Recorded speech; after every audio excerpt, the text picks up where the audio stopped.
In 2013, Disney launched a game that promised to bring their magical worlds to life in ways we had not seen before. To be able to live inside the worlds we saw on the TV, but by 2016, it was all over. What caused the rapid rise and fall of Disney Infinity? The concept for Disney Infinity originated from the popular Toy Box mode in the Toy Story 3 video game. This mode allowed players to create and customize their own world, sparking the idea for a more expansive experience. Disney Infinity aimed to combine physical toys with a virtual sandbox gameplay experience. The game featured two main modes, Playset and Toy Box. Playset offered story-driven gameplay based on specific franchises, while Toy Box allowed for open-world creativity and character interaction. This ambitious project tried to appeal to different player preferences. Those who enjoyed story modes could dive into Playset mode, while people who enjoyed creating could unleash their imagination in Toy Box mode. Disney's vision was clear: create a game that could bring their iconic characters and worlds together in an interactive experience.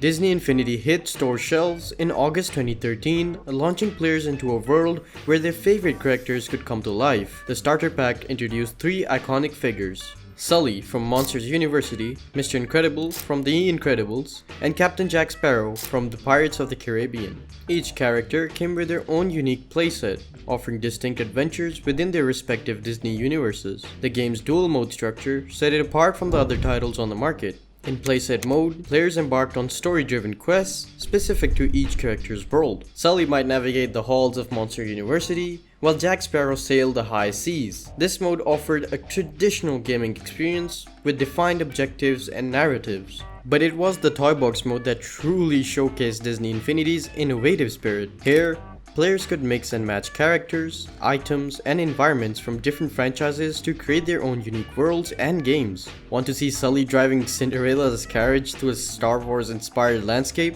In Toy Box mode, anything was possible. The game's creativity-focused approach resonated with many players and critics alike. To keep players engaged and constantly expanding their Toy Box possibilities, Disney Infinity introduced a clever progression system. By playing through playsets or leveling up characters, players earned spins that could be used to unlock additional items for use in Toy Box mode. This created a rewarding loop, incentivizing players to explore all aspects of the game. The visual style of Disney Infinity was another standout feature. The game adopted a blocky, simplified art style that allowed characters from various Disney and Pixar properties to coexist seamlessly. This deliberate design choice helped unify the gaming experience, creating a cohesive world despite the diverse range of characters and settings. However, Disney Infinity wasn't without its critics. Some players and reviewers expressed frustration with the limitations imposed in playset mode. Characters were restricted to their own franchise's playset, meaning you couldn't team up Mr. Incredible with Jack Sparrow for a pirate adventure. This limitation seemed at odds with the game's promise of infinite possibilities. The financial model of Disney Infinity also drew scrutiny. Kevin Van Ord noted, "Disney Infinity is a platform designed to keep you spending money." The game's reliance on physical figures and playset pieces meant that expanding your Disney Infinity experience often required additional purchases. For some families, this ongoing cost became a point of concern. Despite these criticisms, Disney Infinity quickly built a passionate community. The ability to share Toy Box creations online fostered a sense of collaboration and friendly competition among players. Kids and adults alike delighted in showcasing their most imaginative designs while also drawing inspirations from the others' creations. As players dove deeper into Disney Infinity, they discovered the game's impressive depth. The Toy Box mode in particular offered tools sophisticated enough to create entire games within the game. From simple racetracks to complex adventure quests, the community's creations showcased the true potential of Disney Infinity's creative tools.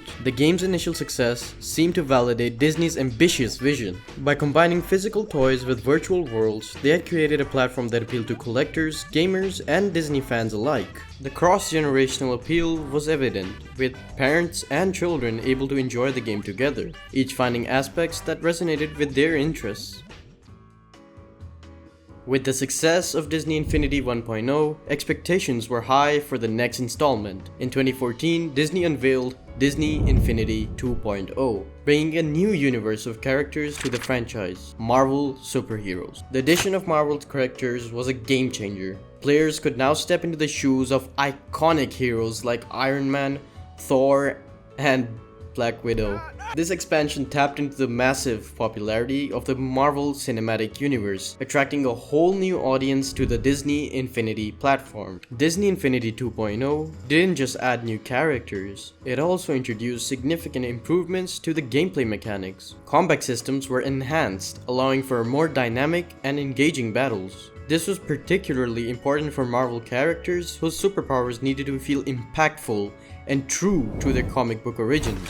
The character roster became more diverse, offering players a wider range of playstyles and abilities. From the agility of Spider-Man to the raw strength of Hulk, each character felt unique and fun to control. This diversity extended to the environments as well, with new Marvel-themed playsets offering fresh landscapes to explore. However, the focus on Marvel came with some drawbacks. Many players felt that Disney Infinity 2.0 lacked Disney-themed content, a stark contrast to the original game's balance of Disney properties. The starter pack, which included Iron Man, Thor and Black Widow, was firmly rooted into the Marvel universe, potentially alienating fans who were interested in traditional Disney characters. This shift in focus was reflected in the available playsets. Disney Infinity 2.0 featured 3 playsets, all centered around Marvel franchises. While these offered exciting new adventures for superhero fans, they left a little room for Disney magic that had been the cornerstone of the original game.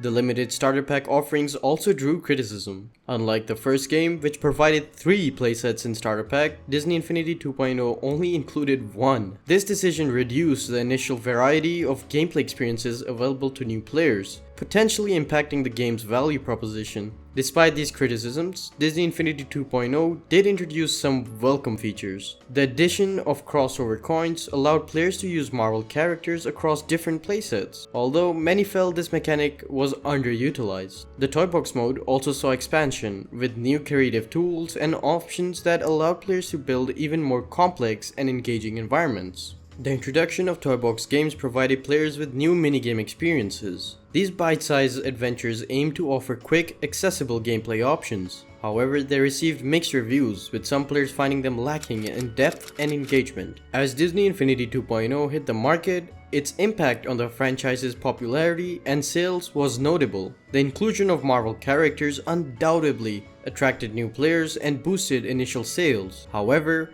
the shift in focus also risked alienating some of the original fanbase who had been drawn to Disney-centric nature of the first game. This rapid expansion of the Disney Infinity universe, while exciting, also hinted at potential issues. The focus on Marvel, while commercially appealing, began to stretch the game's identity. Was Disney Infinity primarily a Disney game, a Marvel game, or something in between? This identity crisis would only deepen as the franchise continued to expand. The production costs associated with creating new figures and playsets for an ever-growing roster of characters also began to mount. While the Toys to Life model had proven successful, it also required significant ongoing investment to maintain and expand.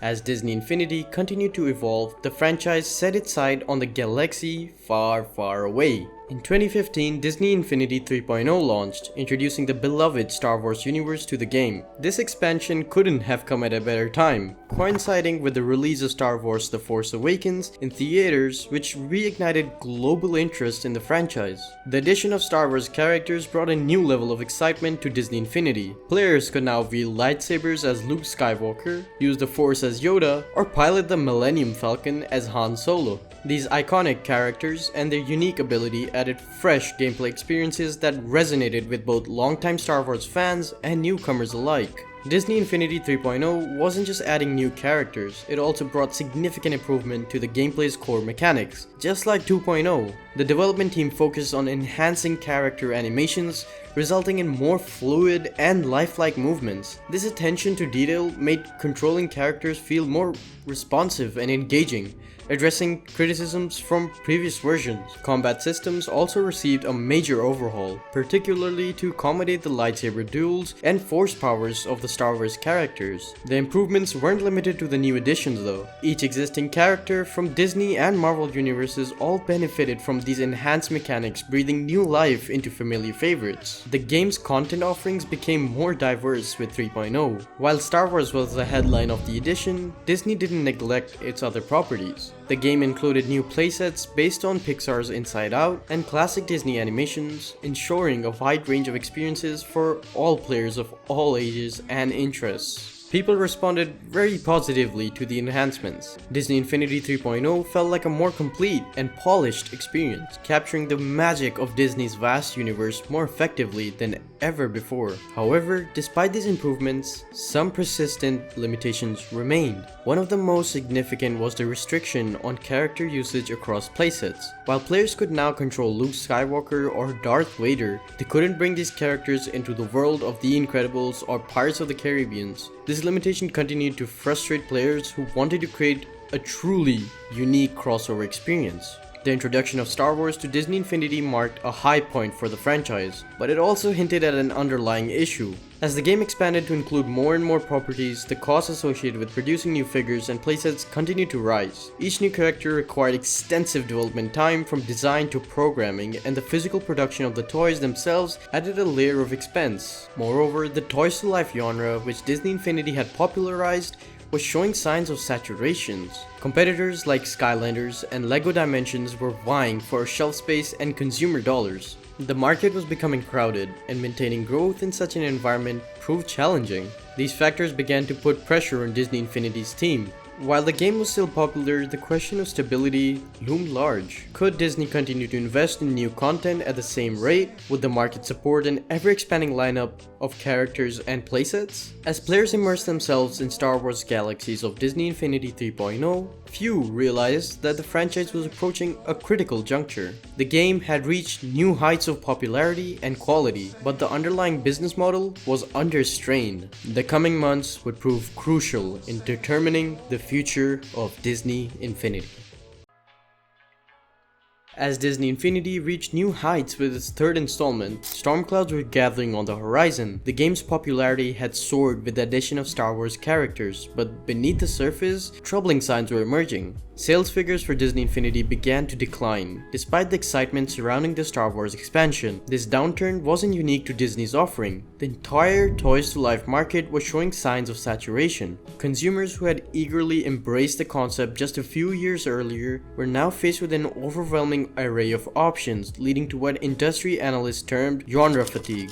This fatigue manifested in several ways. Parents who had been initially excited about the educational and creative aspects of toy-to-life games were now feeling the financial strain. Each new character or playset represented another purchase, and with multiple franchises competing for attention, the costs quickly add up. Children too were beginning to lose interest as the novelty wore off and other gaming trends captured the attention. For Disney, the financial pressures were mounting. The production costs associated with Disney Infinity were substantial, encompassing both the development of the game itself and the manufacturing of physical toys. Each new character required significant investment, from initial designs to final production. While the game had been profitable in early years, the declining sales meant these costs were becoming increasingly difficult to recoup. The competitive landscape was also shifting. Skylanders, the pioneer of Toys to Life genre, continued to innovate the new gameplay mechanics and character designs. LEGO Dimensions entered the market in 2015, leveraging the immense popularity of LEGO and bringing a fresh approach to the concept. These competitors were not only vying for the market share but also pushing the boundaries of what Toys to Life games could offer.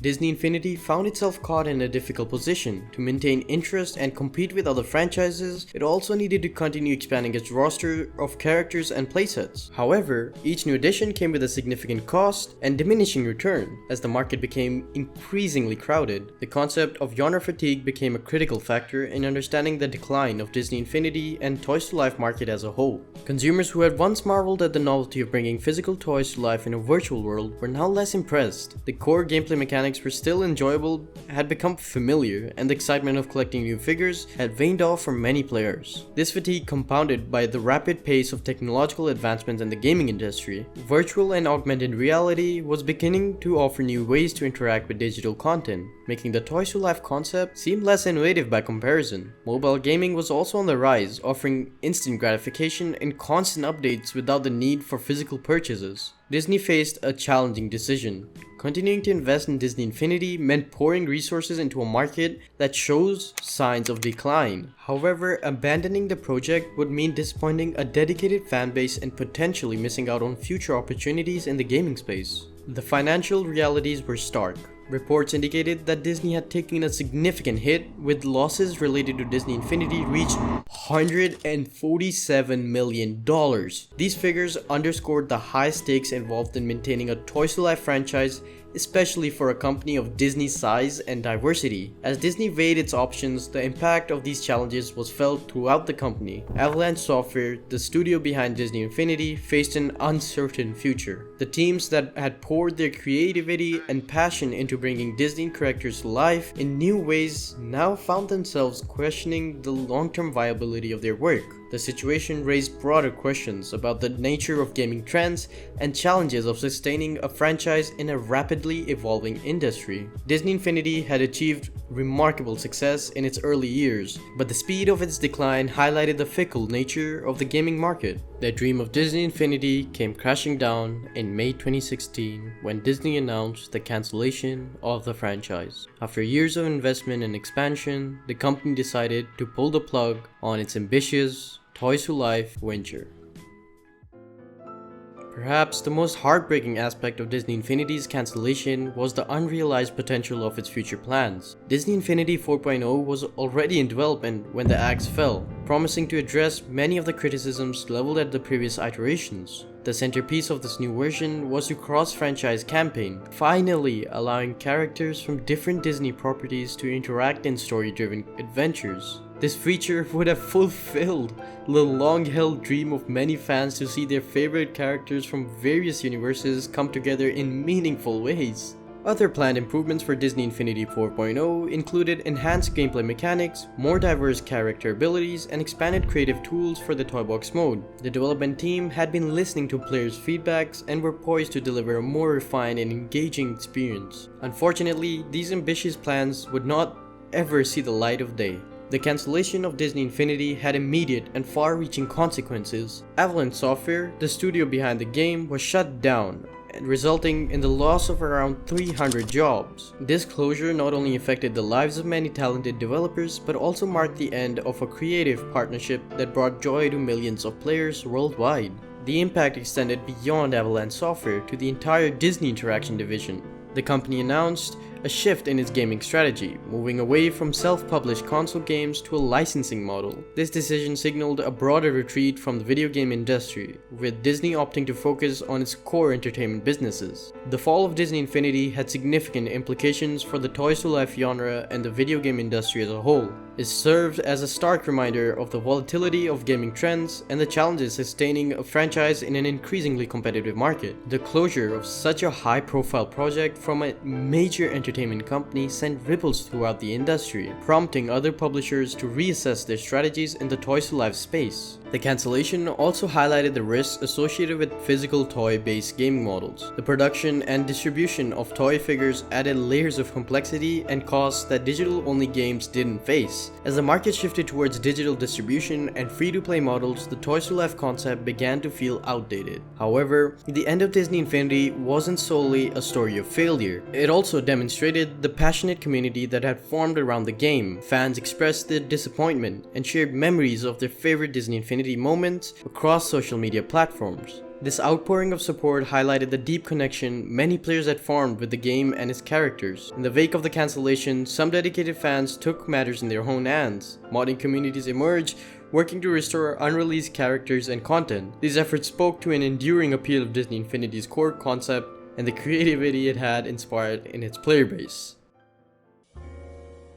While Disney Infinity's journey came to an end, its impact on the gaming landscape and its players endures. For many young gamers, Disney Infinity served as a gateway into the world of video games, offering a unique blend of familiar characters and creative gameplay. The game's accessibility and family-friendly content made it an ideal starting point for children to explore the interactive environment. The lasting influence of Disney Infinity is particularly evident in its player base. Many who grew up with the game now look back on it with nostalgia, remembering the excitement of bringing their favorite Disney characters in a life in a virtual world. The emotional connection had kept the spirit of Disney Infinity alive long after its official discontinuation. Disney Infinity's rise and fall offers valuable lessons for the gaming industry. One of the most significant takeaways is the importance of sustainable business models. The Toys to Life concept, while innovative, proved to be a double-edged sword. The physical toys added a unique dimension to the gameplay experience, but also introduced significant production costs and inventory management challenges. This highlights the need for companies to carefully consider the long-term viability of their chosen business model,